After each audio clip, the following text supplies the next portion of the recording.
Hi friends, எப்படி இருக்கீங்க? நல்லா இருக்கீங்களா? ஓகே ஃப்ரெண்ட்ஸ், இன்றைக்கி நம்ம என்ன பார்க்க போகிறோன்னா முருங்கைக்கீரை பொடி. அதை பற்றி இப்போ முருங்கைக்கீரை பொடியை எப்படி செய்யுதுங்கிறத பற்றி நம்ம பார்க்க போகிறோம். வாங்க ஃப்ரெண்ட்ஸ், வீடியோக்குள்ளே போகலாம். ஓகே ஃப்ரெண்ட்ஸ், ஒரு கடாய் எடுத்துக்கோங்க. அதில் வந்து நல்லா ஹீட் பண்ணிவிட்டு அதை சிம்மில் வச்சுட்டு ஒரு ஸ்பூன் கடலைப்பருப்பு, ஒரு ஸ்பூன் துவரம்பருப்பு, ஒரு ஸ்பூன் உளுந்தம்பருப்பு மூணையும் எடுத்துக்கோங்க. மூணையும் நல்லா ஃப்ரை பண்ணிக்கோங்க. நல்லா ஃப்ரை பண்ணிவிட்டு அது லைட்டாக செவந்தால் போதும், ரொம்ப கருக விட்டுறாதீங்க. நல்லா செவந்தோன்னே அதை வந்து நல்லா ஒரு பேனுக்கு மாற்றிக்கோங்க. அதுக்கப்புறம் மறுபடியும் நம்ம முருங்கைக்கீரை நல்லா காய வச்சு வச்சுருக்கோம் இல்லையா, அதை எடுத்துக்கோங்க.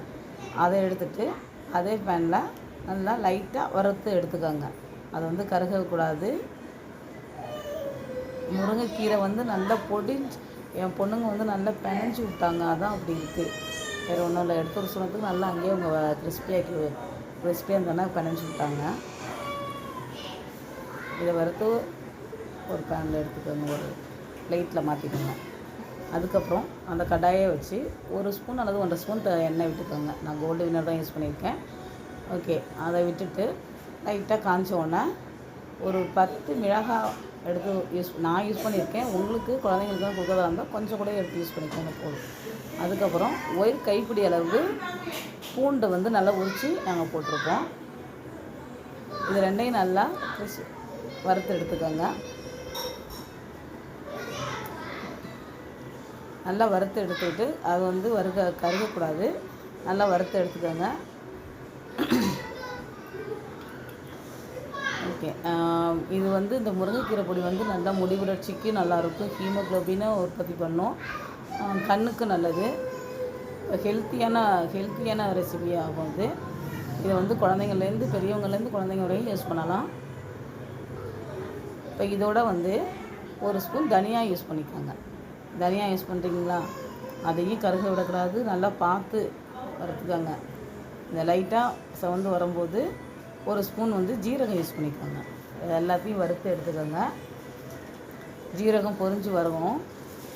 அந்த டைமில் நல்லா பொரிஞ்சு வரும். நீங்கள் சிம்மில் தான் வச்சுக்கணும், ரொம்ப ஹீட் பண்ணிடாதீங்க. அந்த டைமில் ஒரு கைப்பிடி அளவு கருவேப்பிலை யூஸ் பண்ணிக்கோங்க. கருவேப்பிலையும் எல்லாம் ஃப்ரை பண்ணுங்கள். நல்லா வறுத்து எடுத்துக்கோங்க. நல்லா கிறிஸ்பியாக இருக்கும்.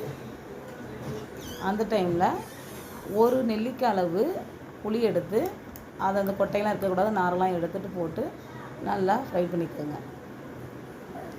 கொஞ்சம் நேரம் நல்லா வறுத்து எடுத்திங்கன்னா வாசமாக தனியா வாசம்லாம் அப்படி இருக்கும். தனியா ஜீரகம் போட்டதுனால செமையாக வாசமாக இருக்கும். இது எல்லாத்தையும் நல்லா வறுத்து பொன்னிறமாக வரும்போது எடுத்துக்கணும். எல்லாத்தையும் வறுத்து எடுத்து முருங்கைக்கீரை உங்களால் செஞ்சு கொடுக்க முடியலனாலும் இந்த பொடியை யூஸ் பண்ணுங்கள். குழந்தைங்க சூப்பராக சாப்பிடுவாங்க.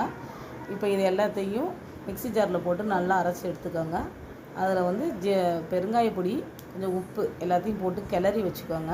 நல்லா கிளறி விட்டுக்கோங்க. இது வந்து இட்லி பொடியாக யூஸ் பண்ணிக்கலாம், குழம்பு சாதத்தில் யூஸ் பண்ணிக்கலாம், ரசத்துக்கு யூஸ் பண்ணிக்கலாம். எல்லாத்தையும் யூஸ் பண்ணி சூப்பராக இருக்கும். இது குழந்தைங்களுக்கு மறக்காமல் செஞ்சு கொடுங்க. இதில் நல்லா அவ்வளோ பெனிஃபிட் இருக்குது. ஓகே ஃப்ரெண்ட்ஸ், எங்கள் சேனலை வந்து பாருங்கள், எங்களுக்கு ஆதரவு கொடுங்க. சப்ஸ்கிரைப் பண்ணுங்கள், லைக் பண்ணுங்கள், ஷேர் பண்ணுங்கள்.